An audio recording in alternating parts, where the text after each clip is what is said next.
अस्सलामुअलैकुम to everyone. आप सभी लोगों का खैर मकदम है आपके अपने channel chalk and duster academy पर। हम उम्मीद करते हैं आप सब जो है अच्छे से होंगे।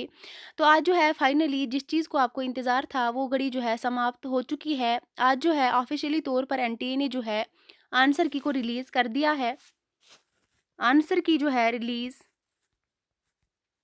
कर दी गई है एनटीए की तरफ से। आप सभी लोगों से जो उम्मीद है, आप सभी लोग अपने आंसर की को अच्छे से मिलाइए। उसके बाद जो है हम उम्मीद करते हैं आप अपने वैल्यूएबल फीडबैक्स जो है कमेंट बॉक्स में ज़रूर शेयर करेंगे हमारे साथ। उसके बाद जो है कट ऑफ के ऊपर हम एक वीडियो लेकर आएँगे, जिसमें हम ये कहेंगे कि कट ऑफ क्या रहने वाली है। उसके लिए जो है आप सभी लोगों को अपना फीडबैक देना ज़रूरी है।